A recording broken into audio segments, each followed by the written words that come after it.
ज़्यादा देर न करते हुए मोहब्बत एक एहसास के दूसरे पार्ट की शुरुआत करते हैं। ट्रेन से नीचे उतरने के बाद रिति और उसके माँ पापा ने ऋतिक ने भेजी हुई गाड़ी में अपने घर की तरफ निकल गए और दूसरी तरफ ऋषभ और सौरभ भी सीधे जाकर अपनी गाड़ी में बैठ गए। गाड़ी में बैठते ही ऋषभ ने गाड़ी ड्राइवर से कहा, काका भाई नहीं आए हमें पिक करने? गाड़ी ड्राइवर, नहीं बेटा, वो बड़े बाबा को जरूरी मीटिंग में जाना था, इसीलिए उन्होंने हमें कह दिया आपको लाने के लिए। ऋषभ, हम। सौरभ, ऋषभ यार अब तो बता, वो गधे और बिल्ली वाला क्या सीन था? यह सुनते ही ऋषभ उसे घूरने लगा। सौरभ के बार बार कहने पर ऋषभ ने उसे सब कुछ बता दिया। सौरभ ठहाके मार मार कर हंस रहा था और ऋषभ उसे घूर रहा था। अभी 5 मिनट ही हुई थी कि सौरभ ऋषभ के चेहरे को घूरने लगा। ऋषभ, क्या देख रहा है? सौरभ, मैं ये देख रहा था कि मैंने तो इतने सालों से ये नोटिस ही नहीं किया कि तू गधे का फूफा लगता है। यह कहकर वो फिर से हंसने लगा। इन दोनों के हंसी मजाक के बीच गाड़ी एक बड़े से घर के आगे आकर रुक गई। वो दोनों घर के अंदर चले गए। दोनों ने अभी घर के अंदर पैर रखा ही था कि एक लड़की उनके पास भागते हुए आई और सीधे ऋषभ के गले से जा लगी। आप कुछ गलत सोचे उससे पहले हम आपको उस लड़की का परिचय करवा देते हैं। इस लड़की का नाम ध्वनि खुराना है। ध्वनि ऋषभ की छोटी बहन है। वैसे ध्वनि की उम्र 20 साल है। ऋषभ और उसकी उम्र में 5 साल का अंतर है, लेकिन दोनों भाइयों से छोटी होने के कारण वो सबकी लाडली है, खास करके ऋषभ की। ध्वनि, भाई मैंने आपको बहुत मिस किया। ऋषभ, मैंने भी। सौरभ बीच में आते हुए, यार मैं भी हूँ। ध्वनि अब ऋषभ से अलग होकर सौरभ के गले लगते हुए, हाँ हाँ भैया, भाई के बाद आपकी ही बारी थी। सौरभ के बारे में तो हमने आपको कुछ बताया ही नहीं। सौरभ और ऋषभ बचपन के दोस्त थे, लेकिन सौरभ जब छोटा था तभी उसके माता पिता की कार एक्सीडेंट में मौत हो गई थी और उसका कोई करीबी भी नहीं था, तो ऋषभ के माँ पापा ने उसे अपने घर में ही रख लिया। वो उससे भी अपने बच्चों जितना ही प्यार करते थे और वैसे भी ऋषभ और सौरभ जिगरी यार जो थे। उन तीनों की बातें चल ही रही थी कि पीछे से किसी ने कहा, तुम तीनों का मिलाप खत्म हो गया हो तो तुम दोनों जाकर फ्रेश हो जाओ, मैं तुम दोनों के लिए खाना लगाती हूँ। दोनों उनकी तरफ बढ़े और उनके पैर छुए। यह ऋषभ की माँ थी अनीता खुराना, जो एक बहुत ही अच्छी हाउसवाइफ थी।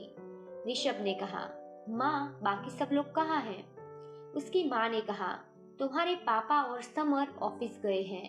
ऋषभ, भाभी और छोटू? अनीता, अनीता जी, वो रिया के पापा की तबीयत सही नहीं थी, इसलिए रिया और देव कुछ दिनों के लिए वही गए हुए हैं। 2 दिनों में वापस आ जाएंगे और अब कुछ पूछना बाकी रह गया हो तो वो भी पूछ लें। ऋषभ, नहीं अब कुछ नहीं। और वो दोनों अपने कमरे की तरफ बढ़ गए।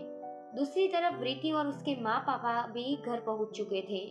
ऋतिक का घर भी बहुत बड़ा था। उन्हें देखकर सौम्या यानी कि ऋतिक की पत्नी और वीर बहुत ज्यादा खुश हुए। वीर तो अपनी बुआ के साथ ही खेल रहा था। थोड़ी देर में ऋतिक भी ऑफिस से आ गया। सबने मिलकर खाना खाया, सभी बैठकर बातें कर रहे थे।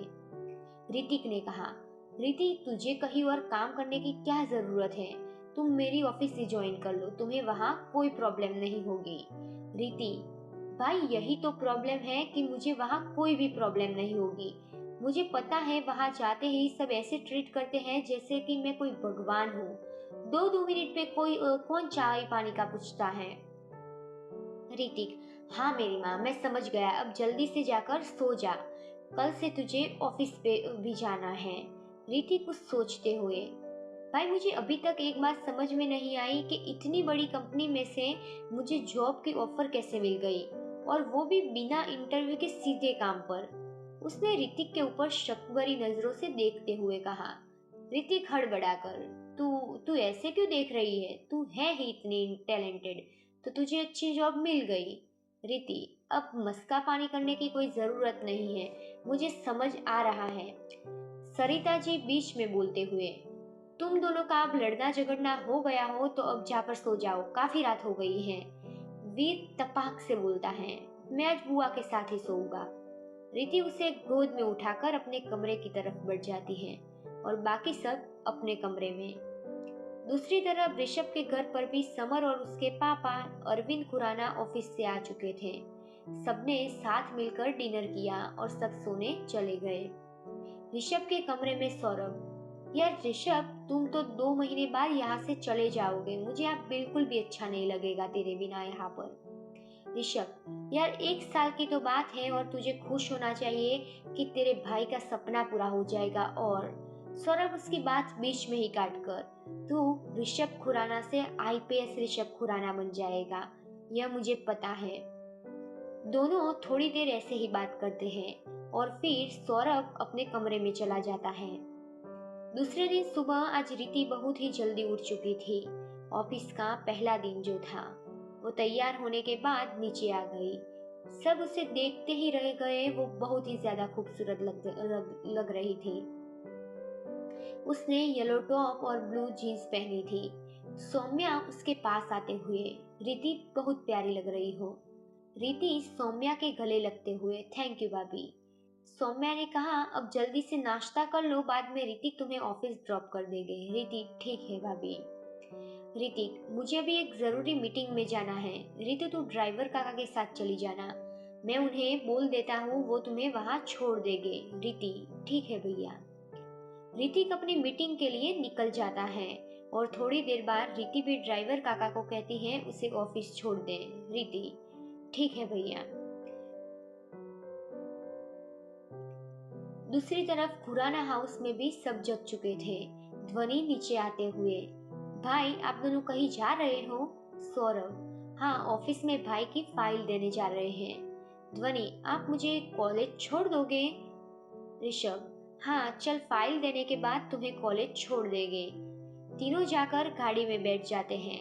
गाड़ी में बैठते ही ऋषभ का फोन बजता है। ऋषभ फोन उठाकर, जी भाई। फोन की दूसरी तरफ से समर, ऋषभ सुन, मैं अभी होटल जा रहा हूँ मीटिंग के लिए, तुम और सौरभ मेरा कैबिन में वेट करना। ऋषभ, ओके भाई कहकर फोन रख देता है। ऋषभ सबसे पहले ध्वनि के कॉलेज की तरफ गाड़ी मोड़ लेता है। अभी कुछ समय ही हुआ था, तभी ध्वनि ने कहा, भाई गाड़ी ऑफिस की तरफ ही ले लो। सौरभ, क्यों, तुझे कॉलेज नहीं जाना? ध्वनि, वो मेरी दोस्त का मैसेज आया है कि आज की सारी क्लास कैंसिल हो गई। ऋषभ ने यह सुनकर गाड़ी ऑफिस जाने वाले रास्ते पे मोड़ ली। दूसरी तरफ रीति भी ऑफिस के लिए निकल चुकी थी।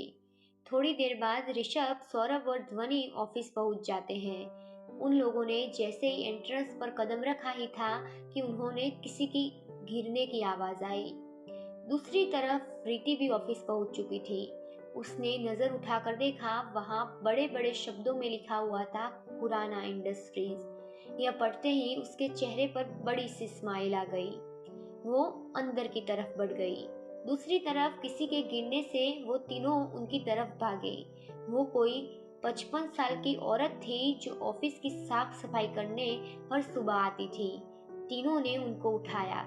सौरभ और ध्वनि उन्हें दोनों हाथों से सहारा देकर अंदर की तरफ ले गए। ऋषभ अभी पीछे मुड़ा ही था कि एक लड़की जो अपने ही धुन में चली आ रही थी, वो ऋषभ से जोर से टकराई। वो गिरने ही वाली थी कि ऋषभ ने एक हाथ से उसे कमर से पकड़ लिया और उसे अपनी तरफ खींचा। उस लड़की के बाल उसके मुंह पर थे, इसलिए ऋषभ ने उसका चेहरा ठीक से नहीं देखा। अब उस लड़की को जैसे ही लगा कि उसे किसी ने संभाल लिया है, तो उसने धीरे से अपनी आंखें खोली और वो सीधी खड़ी हो गई, वो अपने चेहरे से बाल हटाते हुए। Thank you so much. तो कौन होगी यह लड़की, जानने के लिए सुनते रहिए मोहब्बत एक एहसास मेरे यानी कि साकेरा के साथ। शुक्रिया।